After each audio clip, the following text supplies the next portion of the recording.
Les entretiens des patriotes, bonjour à tous, heureux de vous retrouver. Racaille ou immature, Macron devient fact-checker aimant. Halte au Noël bashing. Avant de traiter ces deux informations, et beaucoup d'autres, vous connaissez la coutume sur cette chaîne, je commence toujours mon entretien par remercier ceux qui m'ont permis justement de le produire, car ils m'ont financé à l'aide des merci rémunérateurs. Et aujourd'hui sont à l'honneur des fidèles parmi les fidèles, Sophie Bray, ma chère Yvette Poré, Little Wood, Caustic, l'Asie Pilote, Philippe Bohen et Rodogun Petit Pas. Merci à eux du fond du cœur. Et puis je tenais à vous remercier pour votre soutien incroyable. Oui, il faut aider la réinformation en ces temps de très graves menaces sur la liberté d'expression. Comment faire ? Eh bien c'est simple, il suffit de lever le petit pouce, écrire de gentils messages, diffuser sur d'autres réseaux sociaux, et puis surtout n'oubliez pas d'activer votre cloche notification. Merci à tous. Macron fact-checker, mais revenons un petit peu en arrière, et notamment sur ce complément d'enquête. Et voilà qu'on apprend que un des témoins du complément d'enquête à charge contre CNews était en fait un salarié de France Télévisions. C'est vraiment ballot. Mais revenons un petit peu en arrière, il faut contextualiser. Macron veut la peau de CNews depuis 2 ans. Il avait même créé à ce titre les États généraux de l'information. Dans le même temps, le service public est dans la tourmente. Gestion calamiteuse révélée par la Cour des comptes, partialité progressiste, macronisme BA et bidonnage d'infos comme ce complément d'enquête. Delphine Ernotte décide dans ces conditions d'attaquer CNews. Grosso modo, s'ils sont si miteux, c'est la faute de Pascal Praud. Grotesque. Et le complément d'enquête. Oui, complément d'enquête qui se charge de flinguer la semaine dernière CNews sur ordre de l'Élysée. Mais là, c'est le crash. Les documents de Reporters sans frontières qui sont utilisés par complément d'enquête, eh bien, sont des faux, oui, de grosses fake news. Et c'est en plus reconnu par l'Arcom. Macron monte au créneau dans ces conditions et attaque le président de l'Arcom qu'il juge trop complaisant vis-à-vis de CNews. Et Macron veut en plus mettre un label sur la presse. La coupe est pleine, Pascal Praud.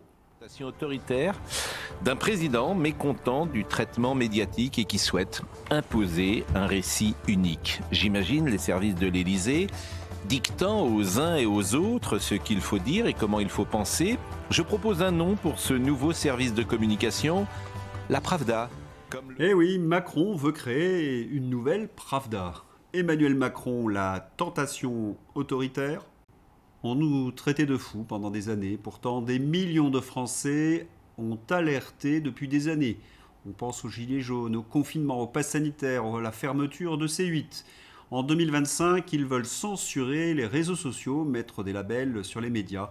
Et nous connaissons l'insécurité, l'explosion des factures d'électricité, l'explosion de l'inflation, la destruction de l'hôpital.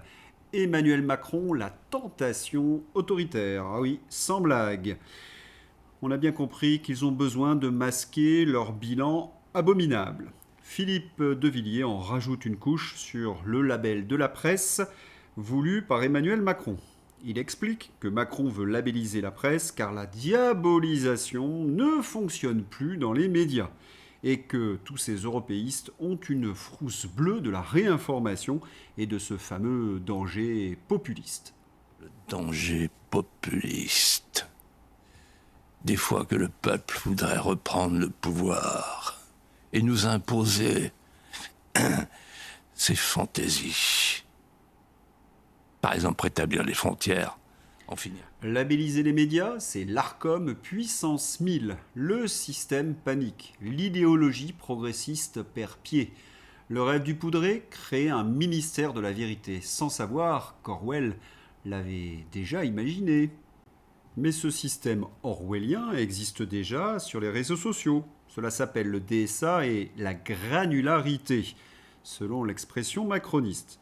Vous donnez des informations factuelles, mais qui dérangent le poudré, vous déplaisez en somme les autorités européennes, eh bien, on vous invisibilise. Shadowban. Un petit détail cependant, c'est contraire à notre constitution et à la loi américaine.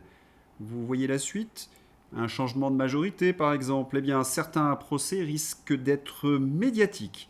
Certains censeurs devraient commencer à y réfléchir, car la résistance s'organise. Aujourd'hui, nous passons de l'alerte à l'action. La première action en justice collective contre la censure numérique pourrait bien être en train de naître. Vous en avez assez du shadowban ? Eh bien, nous lançons une action collective, nous dit Alexandra Orion-Code, pour imposer la loi, la transparence. Qu'ils rendent des comptes. J'entre dans la boucle. Je signe la pétition juridique. Je la diffuse partout. Je passe ainsi de spectatrice à actrice. La pétition est dans ma description. Eh bien, c'est dans ce contexte, CNews, service public et granularité, que Le Poudré diffuse ce clip vidéo. Il ose tout. Oui, Le Poudré accuse Pascal Praud et CNews de fake news et de propagande sur la labellisation des médias. Il dénonce tous ceux qui dénoncent sa dérive autoritaire, jusqu'à Philippe de Villiers et Bruno Retailleau. Est-il conscient de ce qu'il fait ? C'est totalement dément. Et surtout après tous les bobards qu'il a pu dire et que nous avons débunkés. Surtout après le contexte CNews dont je vous ai parlé. Pense-t-il vraiment qu'il va persuader quelqu'un ? Si oui, il faut vraiment qu'on l'enferme. Sociaux, c'est la grande colère. Il y a un adolescent attardé qui a pris en otage l'État. Il doit être destitué au plus vite. Cercle Aristote. Comme l'impression que le président a perdu ses nerfs. Gabriel Cluzel. Avec notre argent, Béatrice Rosen. La liberté d'expression ne se négocie pas en démocratie. Point barre. La France doit rester la France. Une grande nation libre, pas le terrain de jeu des lubies autoritaires du monsieur. Alexandre Jardin. C'est quand même fou. On est à peu près sur la même séquence de communication que le chef d'état-major Mandon. Vous vous rappelez ? Il avait expliqué devant les maires de France qu'il était peut-être temps de sacrifier nos enfants. Cela avait provoqué un tollé. Macron était monté au créneau pour expliquer que ceux qui critiquaient Mandon voulaient faire peur. Ce n'est même plus de l'inversion accusatoire, c'est une part de folie. Et puis, c'est un peu comme ces racailles que vous surprenez en train d'agresser une personne âgée, vous avez les témoignages, et qui vous disent malgré tout que ce n'est pas eux. Il y a comme une part d'immaturité cynique stratosphérique. Oui, Emmanuel Macron est vraiment effrayant. Et en plus, un président de la République ne devrait pas s'exprimer comme cela. Sous la Ve République, le président est au-dessus des partis et doit garantir le respect de la Constitution et des libertés fondamentales, comme la presse. Macron bafoue ces règles essentielles de la démocratie et de notre Constitution. Ubu Damien nous dit quoi penser et veut censurer la presse d'opposition. Halte à la tyrannie. Comme le dit Alexandre Jardin, c'est gravissime. Oui, non, mais vous n'êtes pas obligé de me gros, c'est pas moi, Alexandre Jardin. Il n'est pas normal qu'aujourd'hui, tous les journaux ne fassent pas la une là-dessus. C'est un problème de démocratie. C'est pas un problème droite-gauche. On doit rester un peuple démocratique, libre. Éric Ciotti. Je demande au président Macron de renoncer au label d'information pour distinguer les médias dignes de confiance. Notre nation doit refuser cette dérive illibérale. L'Élysée ne peut instaurer un ministère de la vérité incompatible avec nos principes démocratiques. Et pour conclure ce dossier, Éric Tegner sur CNews.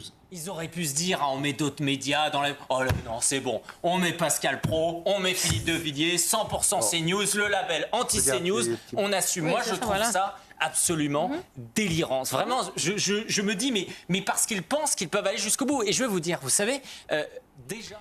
Un média, c'est un contre-pouvoir. Si on se retrouve aujourd'hui avec un pouvoir qui veut verrouiller CNews, cela veut dire qu'il y a ces médias qui font leur job.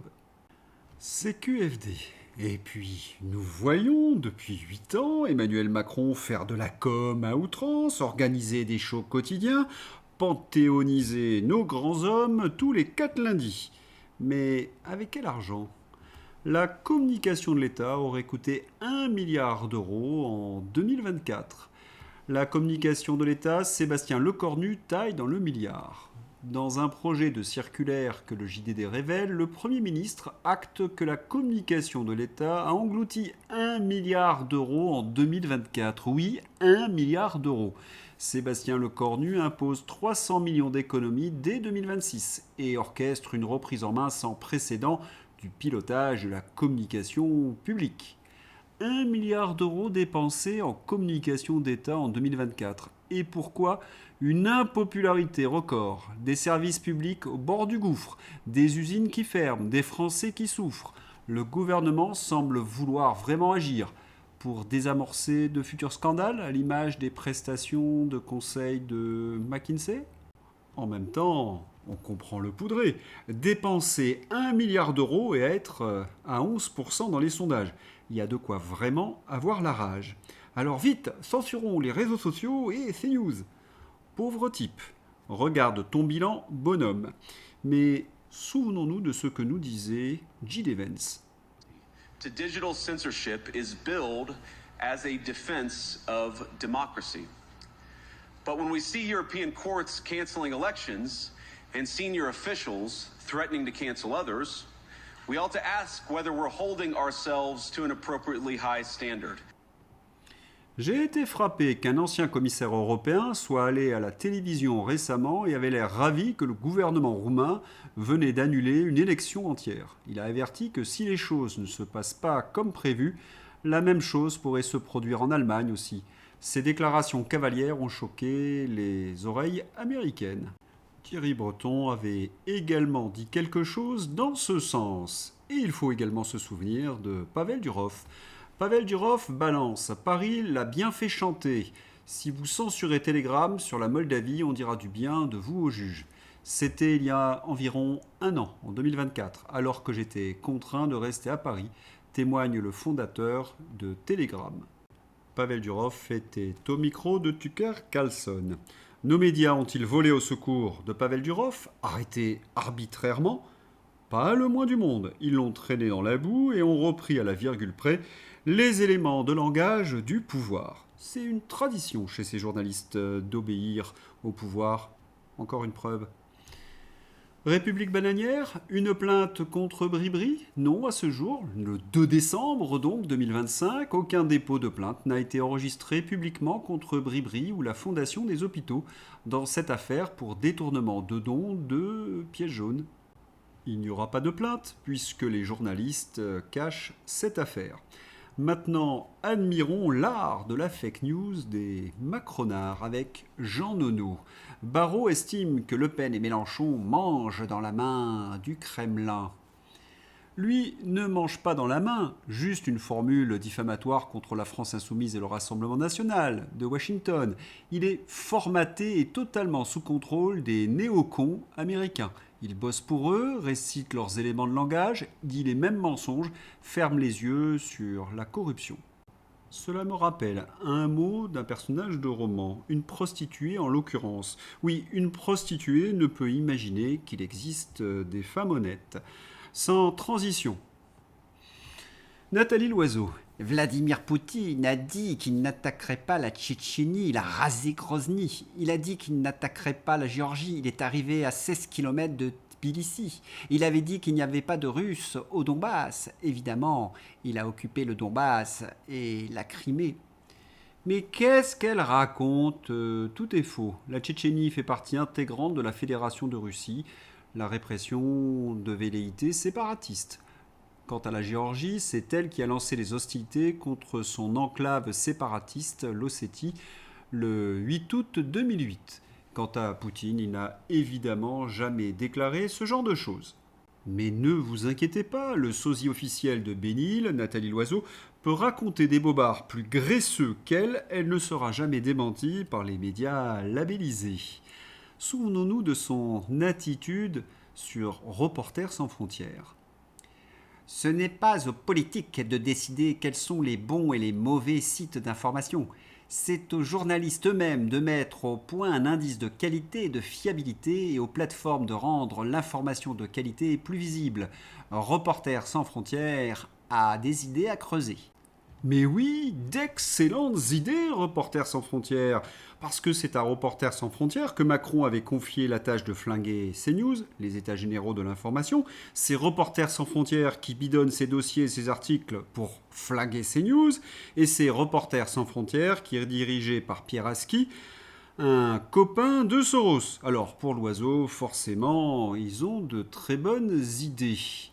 Nathalie Loiseau se dit fière d'exercer son influence au sein d'un think tank lié à George Soros. C'est parce que c'est une soubrette de Soros, Nathalie, qu'elle a des responsabilités au sein de l'Union européenne. Rappelez-vous, le 9 février 2025, sans vote, sans débat, Nathalie Loiseau s'empare de la présidence de la commission spéciale sur le bouclier démocratique. Belle expression orwellienne, le DSA mis en pratique. Une commission Soros aux ordres des élites bruxelloises qui traque la liberté d'expression au lieu de défendre la souveraineté des nations. Cela en dit aussi très long sur le niveau de ces fonctionnaires européens. Ils passent leur temps à brailler de la propagande pour débiles sur tous les tons et ils reprochent aux médias restés libres de débunker leurs âneries. Kaja Kallas. Il est clair que la Russie ne veut pas la paix et donc nous devons rendre l'Ukraine aussi forte que possible. Kaja Kallas, la chef de la diplomatie européenne, qualifie la semaine de cruciale pour l'avenir de l'Ukraine. Mensonge de Kaja Kallas, un de plus. C'est l'Union européenne qui ne veut pas la paix et préfère financer le régime corrompu de Zelensky. N'oublions jamais que la haute représentante de l'Union européenne pour les affaires étrangères, ancien Premier ministre d'Estonie, voulait découper la Russie en petits États, oui en 4 petits États. Pendant ce temps-là, Trump et Vladimir Poutine négocient un accord commercial colossal mettant hors jeu l'Europe pour des décennies. Non mais ça, on n'a pas le droit d'en parler. Il faut réciter le mantra macroniste. Oui, toujours les mêmes mantras répétés en boucle. Un agresseur et un agressé. Si l'Ukraine tombe, l'Europe suit. Les sanctions fonctionnent, c'est Kiev qui décide. On aidera aussi longtemps qu'il le faudra. Poutine veut l'URSS, pas de paix sans victoire. Critiquer l'OTAN égale pro-Poutine. Quand les mêmes phrases reviennent partout, du matin au soir, ce n'est plus un débat, c'est un script. On a déjà vu cela pendant le Covid. Une seule ligne autorisée, labellisée. Les mêmes éléments de langage repris en boucle et toute nuance immédiatement criminalisée.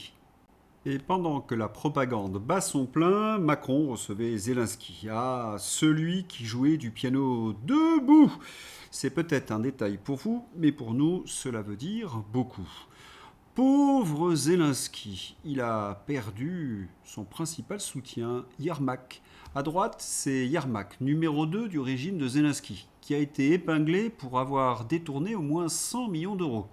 Il me semble que BHL est très bien placé, parce qu'il est très proche de Yermak, pour réaliser un film sur le sujet, non ? Certains n'ont peut-être pas compris l'allusion, il jouait du piano debout. Oui, Zelensky, avant de faire de la politique, était un comique. Et dans ce sketch très célèbre, il jouait du piano debout, sans les mains. Mais avec quoi joue-t-il ? Oh, c'est d'un goût, c'est raffiné. Ce que je suggère, c'est qu'il n'était qu'un communicant. Celui qui dirigeait l'Ukraine, selon de nombreux observateurs, c'était Yermak. Et Yermak vient de démissionner pour corruption active. Qui dirige l'Ukraine désormais ? C'est un grand mystère. En tous les cas, Macron a reçu l'ancien comique Zelensky. Selon Macron, la France n'a pas de leçon à donner sur la corruption en Ukraine. Juste demander où vont les milliards pour nos valeurs, peut-être juste ça. Quel beau spectacle. Pour une fois, le Poudré a raison. Il n'a pas de leçon à donner en matière de corruption.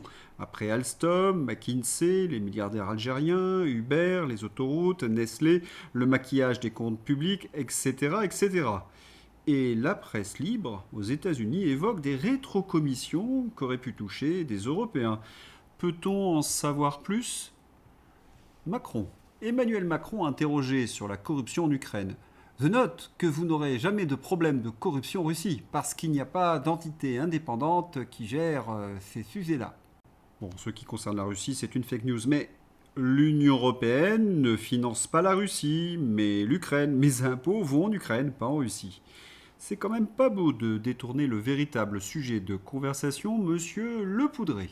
Et puis, des enregistrements audio de la NABU, service anticorruption en Ukraine, montre Yermak donnant des instructions pour influencer des enquêtes, et même la voix de Zelensky discutant des schémas de Minditch, qui a été accusé de corruption et qui est en fuite.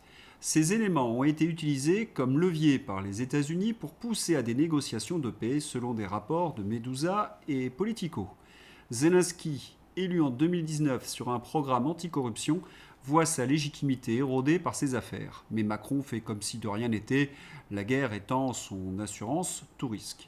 Et puis, je voudrais revenir aussi sur un autre bobard. Ah, le Naboo serait indépendant. Il y aurait une instance indépendante en Ukraine. C'est vraiment une blague. Parce que le Naboo, tout le monde le sait aujourd'hui, est piloté par les ricains. La preuve, les services espionnaient un dirigeant, Zelensky et Yermak, alors qu'ils étaient en guerre contre un autre pays. C'est entièrement fou. Philippe de Villiers. On a l'impression que le Poudré regrette la paix à venir entre la Russie et l'Ukraine. Pourquoi ? Parce qu'il veut rester chef de guerre, sans quoi il n'existera plus. L'Ukraine va perdre, c'est inéluctable. Le directeur de cabinet de Zelensky vient de démissionner pour corruption. Les Français vont bientôt découvrir qu'une partie des 21 milliards qu'ils ont donnés à l'Ukraine a été détournée. Si on en croit l'histoire, avec un grand H, les dirigeants qui trempent dans ce genre d'affaires finissent par s'enfuir vers une destination inconnue. Oui, cela finit souvent comme cela.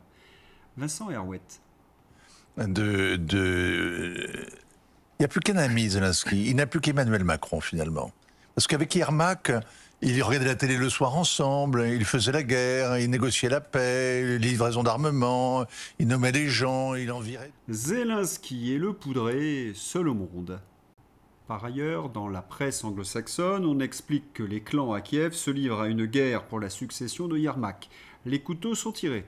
Quant au Poudré, c'est un naufrage. Le budget. Budget retraite, la voie très étroite de Sébastien Lecornu lancée dans ses dernières tractations. Budget 2026. Le Sénat supprime une réforme de la TVA des auto-entrepreneurs. Je ne la sens pas, l'Assemblée des débats de la dernière chance pour faire adopter le budget de la Sécu. Et voilà le retour du 49.3. Quand ce ne sont pas les ordonnances, c'est le 49.3. Il faut quand même rappeler que Lecornu était légitime. Il est un Premier ministre sans majorité, c'est interdit par notre Constitution. Et ce budget, pour reprendre l'expression répétée par tous les partis, c'est n'importe quoi. Et Lecornu est encore là. Comment est-ce possible ? Il n'y a pas que l'influence de la presse aux ordres. Il y a également Olivier Faure, optimiste sur les budgets après un entretien avec Sébastien Lecornu à Matignon. Les socialistes, les ténias de la République. On ne dira rien, on deviendrait grossier. Noël bashing. Qui veut détruire l'esprit de Noël ? Strasbourg, des militants d'extrême gauche dégradent le sapin de Noël. Le gauchisme est-il une maladie mentale ? Il y a une évidence, il y a une volonté de nous cliver par la gauche sur une célébration qui a uni les Français pendant des siècles. Raymond Abou. Qui dit c'est qui celui-là, c'est Gilles. Parce que là, en fait, on est en train de... Ça crée des clans. Même sur une fête, ça crée des clans. Moi, tous les maires comme ça, je veux les sortir. J'espère que les gens, ils vont les sortir. Je vous le dis, moi, ils ne me plaisent pas, ces gens. Ces gens qui ne veulent pas faire la fête ensemble. On est d'accord avec lui. Encore une masterclass de vérité de Raymond Abou ce soir au sujet des maires de gauche et écolos qui veulent empêcher les crèches de Noël et veulent cacher tout ce qui fait penser à Noël. Bravo Raymond. Mais que reprochent les progressistes à Noël ? Si on écoute les éléments de langage de la LGTB, Noël ne serait pas inclusif. C'est une inversion accusatoire parce que c'est la fête la plus inclusive qui soit. Car si Noël est une fête chrétienne, en France, elle est également culturelle. J'en veux pour preuve le Père Noël. Et autrefois, en France, qu'on soit athée ou croyant, ou d'une autre religion, on se réunissait le jour de Noël, ne serait-ce que pour faire plaisir aux enfants. Paul Melun. Je vais vous donner un scoop ce soir qui va vous faire beaucoup de peine. La France est de tradition chrétienne depuis un peu plus de 17 siècles. Alors, c'est terrible, c'est terrible. Vous vivez dans un pays, Nathan, où la plupart des petits cimetières dans les villages sont chrétiens, où il y a des calvaires près des routes. Et oui, un débat houleux avec Nathan Devers hier soir. Oui, je suis pour les crèches de Noël et j'en ai assez qu'on dise joyeuses fêtes au nom du politiquement correct. Voilà, progressistes ou talibans, même combat. Comme à Bruxelles. La ville de Bruxelles opte pour une crèche de Noël en tissu et sans visage, un mélange inclusif pour que tout le monde s'y retrouve. Ah, inclusif. Une crèche sans visage, un mélange inclusif pour que tout le monde s'y retrouve. Puis il y a quelque chose d'amusant là-dedans, parce que dans une crèche, il y a une image de la diversité avec les rois mages. On peut guère faire mieux comme inclusif. Une de ces deux scènes est interdite dans les bâtiments de la République. Devinez laquelle ? Cette volonté d'effacer nos racines chrétiennes est dictée par nos amis européistes, France, Belgique et maintenant Allemagne. Illumination de Noël, les premières villes les débranchent. L'Allemagne plonge Noël dans l'ombre. Auray, Dresde, Stuttgart, Heidelberg, les unes après les autres, les villes renoncent à leurs illuminations invoquant des caisses vides et des économies à faire. Résultat, des rues autrefois emblématiques restent sombres et des collectes citoyennes doivent désormais remplacer ce que l'État ne finance plus. Mais le plus frappant, c'est que cette austérité tombe toujours sur la même fête, Noël, pilier culturel européen. Après les polémiques sur les sapins retirés, les mots bannis et les symboles édulcorés, voilà désormais que la lumière disparaît. Et ceux qui veulent nous plonger dans l'ombre sont toujours un peu les mêmes. Ils défendent Zelensky, ils ont défendu le pass sanitaire et ils défendent la répression sur les réseaux sociaux ou veulent labelliser les journaux. Oui, ce sont toujours les mêmes. Comme le disait Raymond, il est temps de chasser tous ces maires progressistes. Le coin des patriotes avec Philippe Murer qui était interviewé sur TV Liberté. C'est de s'unir parce qu'on a 36% des gens qui veulent la sortie de l'Union européenne et sans doute maintenant on est à 40%. Et on fait 1%. Pourquoi est-ce qu'on fait 1% ou 2% aux élections ? Parce qu'on n'est pas unis. Et à partir du moment où on n'est pas unis, on ne montre pas notre amour de la France, notre désintéressement. Et puis, les gens votent utile. Oui, il y aurait un boulevard pour les souverainistes si nous arrivons à nous unir. Dans l'hypothèse où le Rassemblement national gagnerait les élections, eh bien, les souverainistes ont vraiment une carte à jouer. Mercadal, un message urgent. Les amis, petite vidéo par rapport au massacre de vaches qui ont lieu actuellement. Demain, dans le Doubs, c'est 82 vaches déjà vaccinées il y a un mois qui vont être abattues. C'est complètement délirant. C'est pas possible. Le problème qu'on a, c'est que on n'est pas prévenu directement et qu'en plus, bon, je ne blâme pas du tout le collègue qui traverse ça et à qui je souhaite de s'en sortir. Mais le fait d'avoir déjà communiqué sur un refus, il faut surtout pas parce qu'en fait maintenant les forces de l'ordre sont en alerte. Donc si on peut même pas accéder à la ferme, si on fait bouger des dizaines de gars de tout le sud-ouest pour 7-8 heures de route pour arriver même pas jusqu'à la ferme, on va démoraliser et démobiliser tout le monde et on n'aura plus de force. Donc les amis, si vous voulez résister, dites oui à l'État. Faites semblant de vous coucher, acceptez l'abattage, prévenez-nous discrètement. Nous, on se déplacera, toujours pareil, en toute discrétion. Et à partir du moment où on est chez vous, là, on est capable de résister, de vous et avec vous, de monter des cagnottes si nécessaire, si l'État veut vous mettre des amendes, et d'essayer de sauver vos vaches ensemble et de faire reculer l'État. À revers, soyez malins, contactez-nous et on se battra pour vous. Voilà, force aux collègues du Doubs, on prie pour toi et on espère que tu vas arriver à quelque chose. Oui. Allez, c'est l'heure d'ouvrir la page Fantaisie. Guerre en Ukraine, Macron et Zelensky réaffirment l'importance de la lutte contre la corruption.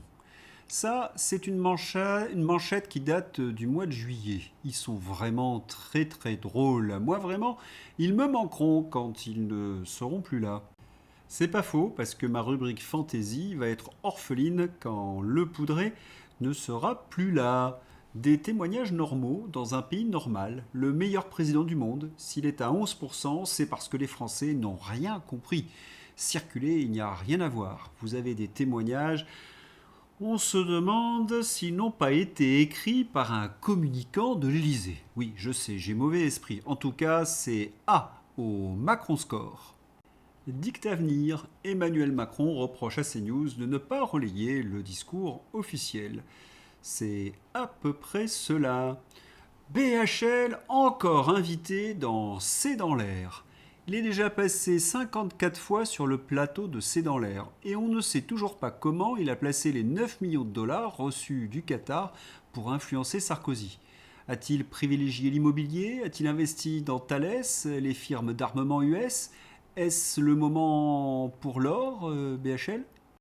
Dans la rubrique Qui l'eût cru ? Faible taux d'élucidation, violence sexuelle en hausse, surreprésentation des étrangers, les édifiantes statistiques du ministère de l'Intérieur sur l'insécurité. Quoi ? Le sentiment d'insécurité, c'était vrai ? Il y aurait un lien entre délinquance et submersion migratoire ? Franchement, qui l'eût cru ? Taxes et encore taxes, mais celle-là, je suis d'accord. Énorme. La France taxe tellement sa population et ses entreprises qu'un député vient de proposer une taxe sur les députés qui proposent de nouvelles taxes. Même les députés eux-mêmes en ont assez des nouvelles taxes. Sentiment d'insécurité et taxes, cela donne un socialiste. François Hollande, victime d'un cambriolage, 2 hommes d'origine algérienne placés en détention provisoire. L'arroseur arrosé en quelque sorte.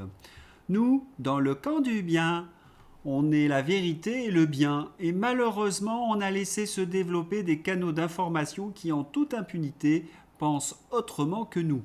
Pour Charline Vonnecker de France Sphincter, la déontologie et l'état de droit, c'est faire taire les pensées déviantes. Ah, la bien-pensance. Voilà, c'est tout pour aujourd'hui. Je vous souhaite une excellente journée. À bientôt. Au revoir.